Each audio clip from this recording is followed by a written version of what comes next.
ఎక్కడో ఎవరికో టికెట్ లేకపోతే ఎక్కడో ఎవరికో పార్టీ నుంచి ఒక పార్టీ మాత్రమే అంశం అయిపోయింది తప్ప అసలు ఒక రాజకీయ వ్యవస్థ ఒక ప్రభుత్వాలు దేని గురించి ఏర్పడతాయనే అంశం మీద మొత్తం దారి మళ్ళీపోయింది. ఈరోజు స్థానిక సమస్యలు కానీ ఈరోజు ప్రజలకు కావాల్సిన సంక్షేమం వాళ్ళ ఇబ్బందులని కానీ దృష్టిలో పెట్టుకుని అసలు ఏ పార్టీ కూడా ముందుకు వెళ్ళలేని పరిస్థితి. రాబోయే రోజుల్లో దీని మీద మార్పు రావాలి. ఆ మార్పు మీలాంటి ఫోర్త్ ఎస్టేట్ భుజం మీద మీ దుష్కంధాలు మీరు తీసుకుంటే కానీ అవ్వదనే పూర్తి నమ్మకంతో ఈ ఒక ప్రెస్ మీట్.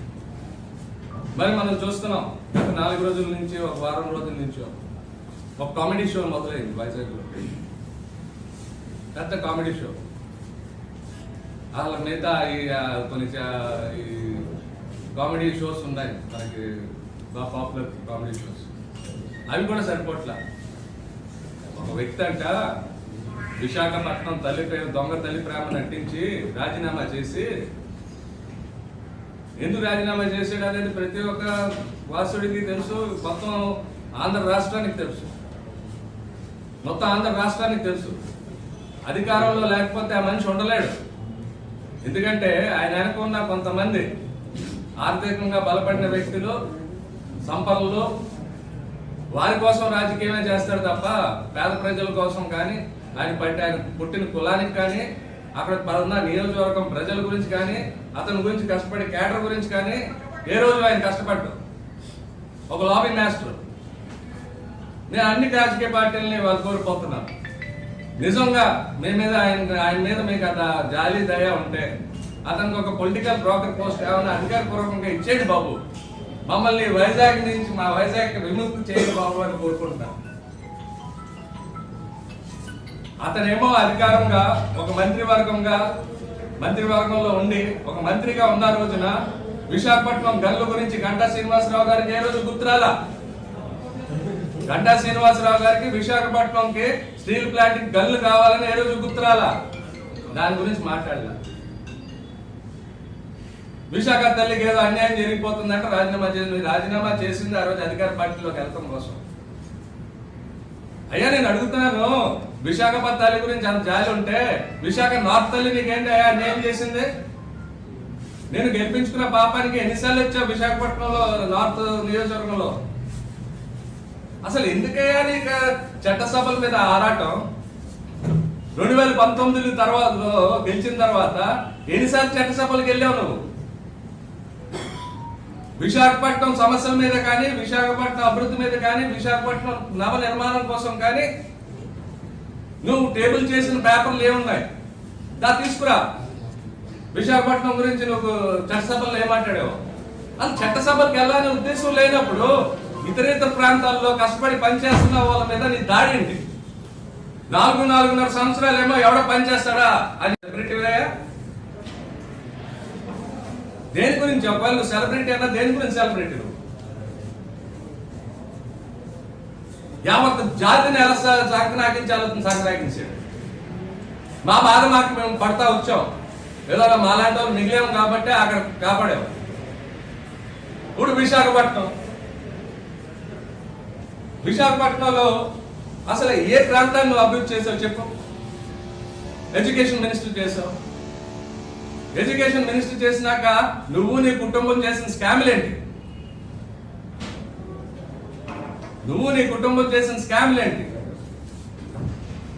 ఒక ఉద్యోగం కోసం, ఒక ట్రాన్స్ఫర్ కోసం ఫోన్లే డబ్బులు తీసుకున్నాక పని చేసి పెట్టావా?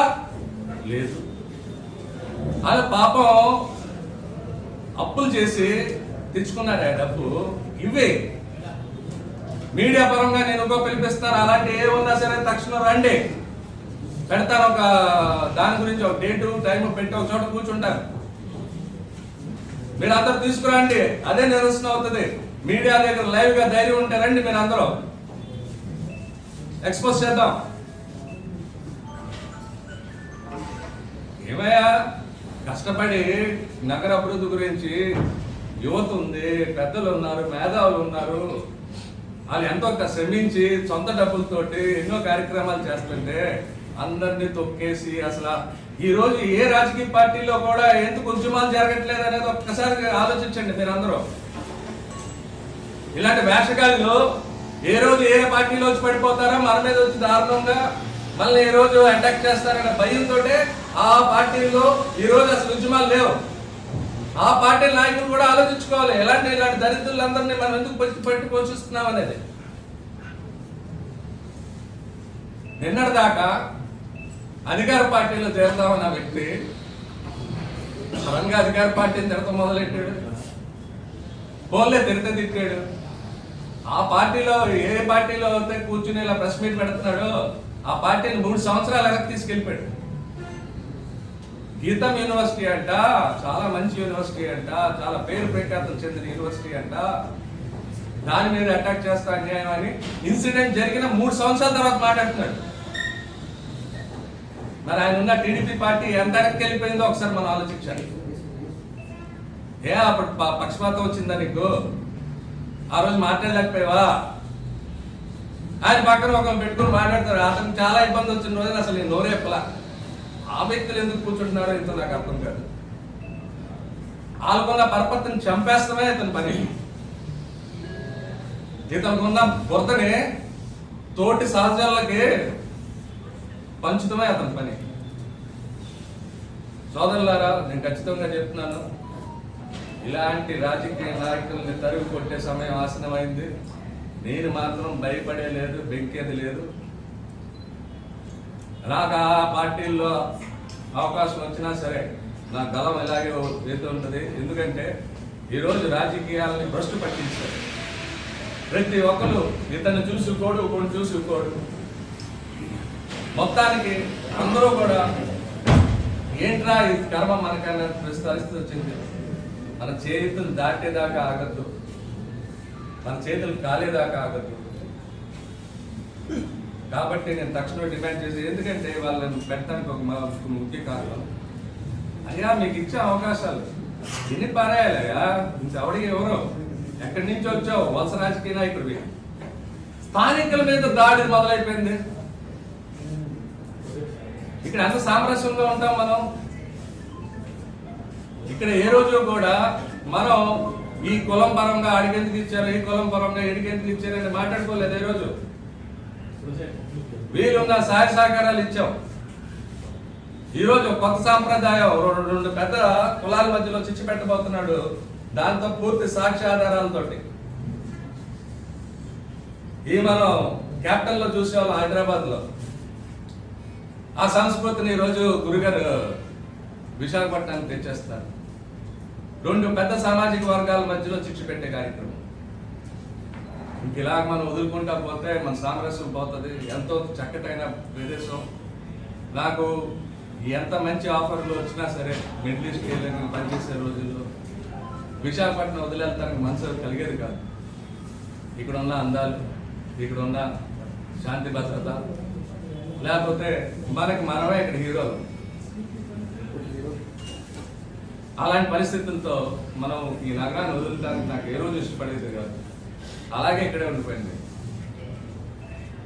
మంచి మంచి ఆఫర్లు నాకు ఏ రోజు లోటుపాటు లేదు. ఏదన్నా కొంచెం దేవుడు బుర్ర ఇచ్చాడు, ఆ బుర్రతో వ్యాపారం చేసుకోగలను. ఆ డబ్బులు నేను దాచుకోలేదు, రాజకీయాలు వాడాను, ఇంట్లో పైసా వేస్ట్ చేయలేదు. అలాగని చెప్పి నా దాన్ని కూడా నేను దాచుకోలేదు. అది ఒక సరదా. బతుకుతాం, ప్రతి ఒక్కడు బతుకుతాడు. నువ్వు ఎలా బతికేవు అనేది, ఎంతమంది నీతో తీసుకెళ్తున్నావు అనేది ముఖ్యం అనేది రాజకీయ నాయకులు తెలుసుకోవాల్సిందిగా కోరుతున్నాను. అందరూ బతుకుతారు, బతుకు ఆ బతుకు కాదు. నీ వల్ల 10 మందికి నువ్వు మేలు చేసి 10 మంది జీవితాన్ని నిలబెడితే అది బతుకురా బాబు అని చెప్తున్నాను. ఎవరినైతే మీ పార్టీలో కొంతమంది సభ్యులు, ఎవరైతే మీ పార్టీలో కొంతమంది సభ్యులు ఇలాంటి దరిద్రుల్ని ఎంటర్టైన్ చేసి ఈరోజు మిమ్మల్ని తిట్టిస్తే పరిస్థితి తెచ్చారో వాళ్ళని పక్కన పెట్టి ఈ వీడి మీద తక్షణమే కొన్ని ఆదిత్య ఆరోపణ వాళ్ళు వాళ్ళ కుటుంబ సభ్యులు మొత్తం ఎడ్యుకేషన్ మినిస్టర్గా ఉన్నప్పుడు పోస్టింగ్ల కోసం కానీ, కొత్త జాబ్ నియామకం కోసం కానీ, ట్రాన్స్ఫర్ల కోసం కానీ తీసుకున్న డబ్బు మీద దర్యాప్తు చేయండి. ఆ సైకిల్ స్కామ్ని బయట పెట్టి తక్షణమే ఆయన మీద చర్యలు తీసుకున్నారు. రెండో డిమాండ్, ఈరోజు ఆయన మీద సిట్ కేసు ఉంది, మీ అందరికీ తెలుసు. ఎందుకు పడుకోబెట్టారు? ఆ సిట్ కేసుని తక్షణమే బహిరంగం చేసి దాని మీద కూడా యాక్షన్ తీసుకుంటారు. అప్పుడే మార్పు వస్తుంది. నేను అన్ని రాజకీయ పార్టీలకి చెప్తున్నాను, ఈ రోజు కానీ మీరు స్థానికుల్ని విస్మరించారా, స్థానికుల మీద జరుగుతున్న దాన్ని ప్రోత్సహించారా, రాబో రోజుల్లో తీవ్ర నష్టపోతారు. మీ దృష్టికి ఈ కుట్ర రాజకీయ నాయకులు తేవట్లేదు. స్థానికులంతా ఉడికిపోయి ఉన్నారు.